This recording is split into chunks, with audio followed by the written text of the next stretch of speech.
Hey everyone, and welcome back. Now today I wanted to discuss ICP because we've actually seen some news relatively recently that is not necessarily directly from ICP, but it's from a project that's actually using ICP, and I think the implications could be massive. So I wanted to go over that today and talk a little bit further about kind of what that means and how that could look.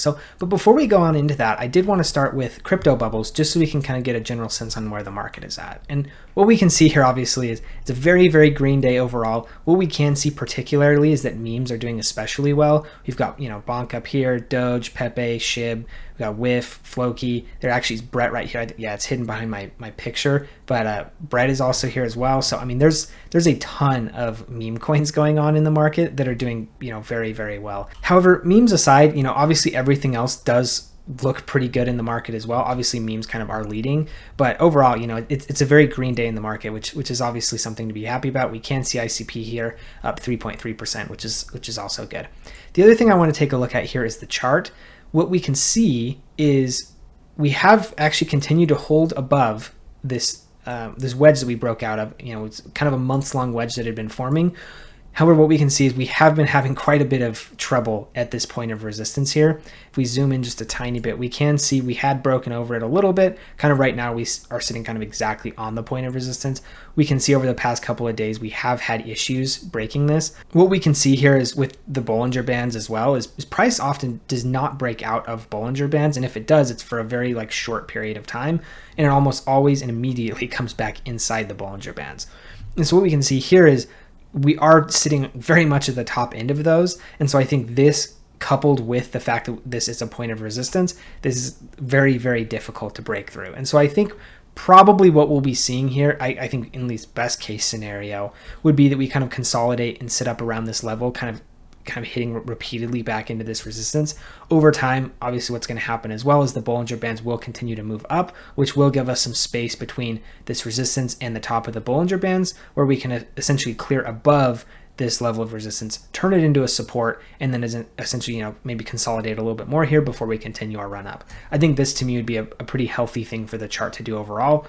Obviously on the less ultra bullish side of things, we could see this come back, maybe settle on this point of support, potentially even come all the way back down, bounce off of this, the top end of this wedge. I think both are possible. Neither of these options are bad options. It's just obviously probably the best option would be continuing to hit right into this point of resistance until we eventually break through it.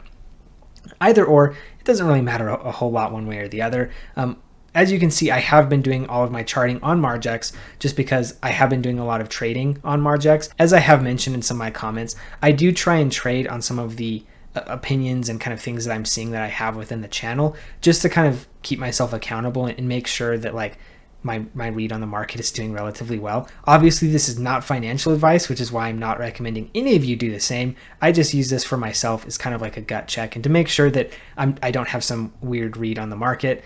I do have kind of this thing with I don't like being this ivory tower type of person. And so if I'm not going to be an ivory tower person, I should at least probably validate the opinions that I have and the views that I have on the market, just to make sure that it seems reasonable and that it actually is somewhat in line with what we're doing. So as you can see, I do trade on Margex kind of to do this a little bit. Also, I have done relatively well historically just with some of the sites and the insights and things that I've seen on the market. What we can see is I did take a Bitcoin long trade about 12 or 15 hours ago, up about 300%. It's come down a little bit. It's actually close to 400% a little while back, just because obviously, the market is volatile, and especially when you're doing things on 100x leverage, things can be pretty volatile. So, but overall, up pretty well. Things are looking good there. If you are interested in trading, feel free to use the link in the description below. You do get up to a $10,000 deposit bonus, as well as there is no VPN or KYC needed, so you can essentially just get signed up and start going, which is definitely really nice. As I say every single time, leverage trading is inherently very risky, so I would not recommend it if you are not at least somewhat familiar with trading. It's very easy to make a lot of money, but it's also equally easy to lose a lot of money. So just make sure you're being really careful if this is something you decide you want to do. But realistically, I would say, just make sure that you're being careful and responsible. Moving on, let's check out the RSI heat map. And what we can see here is on the weekly, we can actually see that things are kind of looking pretty healthy. They're kind of moving back into this neutral territory. largely out of the week and oversold. We can see this is quite a large move up for most of these. However, if we come down into these shorter time frames, we can see everything is essentially like the average is within strong. Almost everything is kind of sitting in strong. We do have a decent chunk also sitting within the oversold, or sorry, the overbought category. If we go in even shorter time frames, we can see even more are bumping up into this overbought territory. So something to consider. What this kind of says to me is that from a kind of longer term, big picture perspective on the market, things are actually looking relatively healthy, but maybe in the short term, we might start to see price slow down or maybe even pull back a little bit just because of kind of the sustained gains that we've seen and everything kind of moving up into the strong and overbought category. The next thing I wanted to look into is this tweet that I actually reposted, which is from TAP Protocol, which is building on Bitcoin.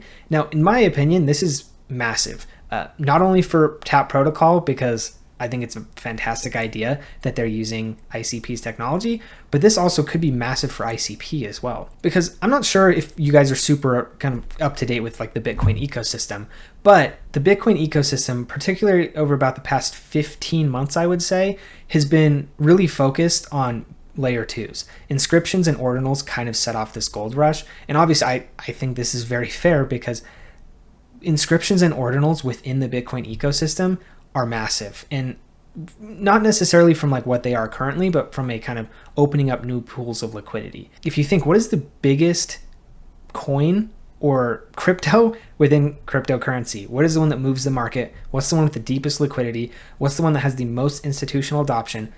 All of it would be Bitcoin, right? And so Bitcoin is huge. And obviously the only reason Ethereum really even has a claim to fame is because Bitcoin can't accommodate smart contracts.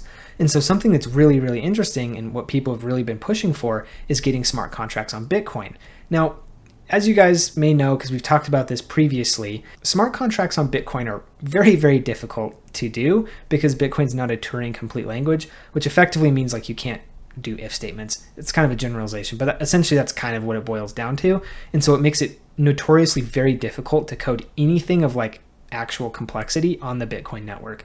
And that was kind of the initial intention of it, frankly. But now that this kind of gold mine or this gold rush has kind of been unleashed, there has been a lot of pushes to both change the Bitcoin network to allow certain functions that would enable smart contracts, but also ICP kind of already fixes this, right? And I don't know, for anybody who's been kind of watching a lot of my ICP videos recently, ICP fixes a lot of things that people think are problems within the crypto space, right? We've got, I'll throw out a ton of buzzwords that ICP kind of already addresses or fixes.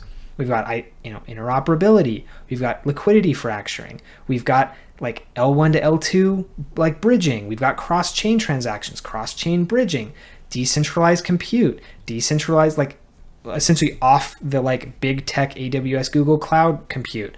I mean, there's a whole bunch of things that ICP solves, and this to me is one of them, right? And the reason I think this is such massive news is because obviously there's a lot of eyes on Bitcoin and the development of Bitcoin. TAP Protocol is actually one of the more high profile teams that are developing on Bitcoin, and the fact that they're using ICP is huge because in my opinion, if TAP Protocol can kind of be the main elephant in the room and the main project that succeeds on Bitcoin, this would be huge because then everybody will know, oh yeah, they did this because of ICP.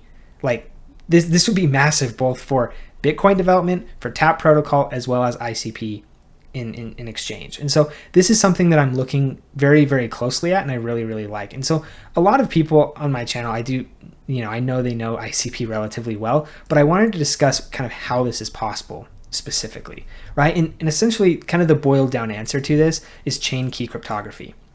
And this is effectively how this all works because you can essentially do cross-chain transaction signing through the chain key cryptography and the canister smart contracts that ICP enables.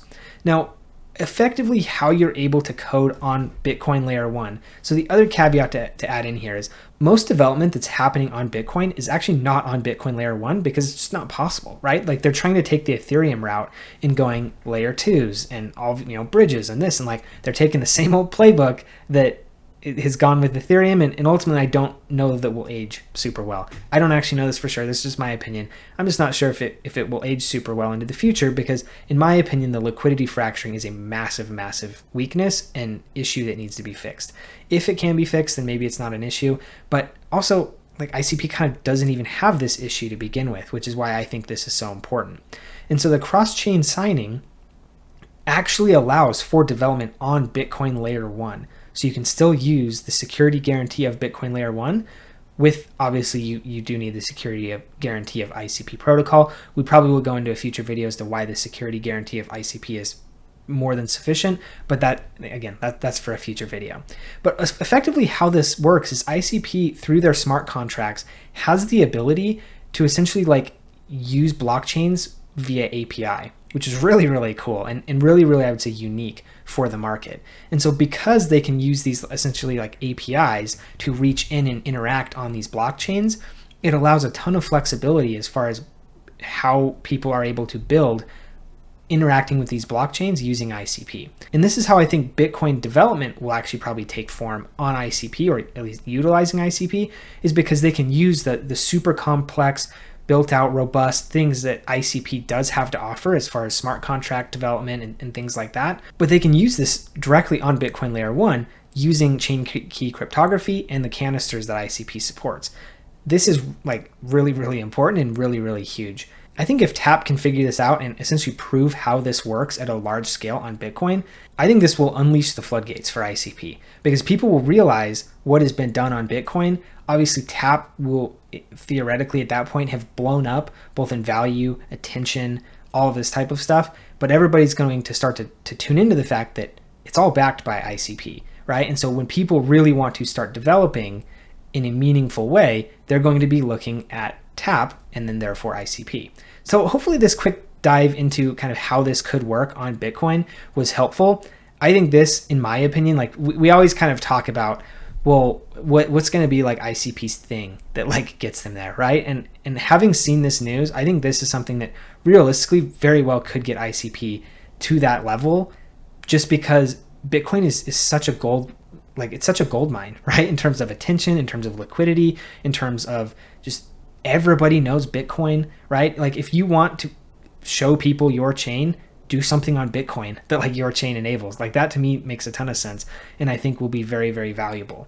So hopefully the information in this video was useful. If so, please do give me a like and subscribe. It really, really does help me out grow my channel. I am trying to reach 10,000 subscribers by the end of the year. And so, if you'd help me do that, that would be really, really helpful. Also, if you have anything that you wanted to reach out and talk to me about, questions, comments, clarifications, anything like that, please just post it in the comment section below. I really do try to read and respond to all of my comments, and I enjoy interacting with all of you. So many of you leave very, very, really interesting and insightful comments and takes on the market that I really, really do appreciate that you guys take the time to leave those comments. So anyway, thank you guys so much for tuning in, and we'll see you in the next video.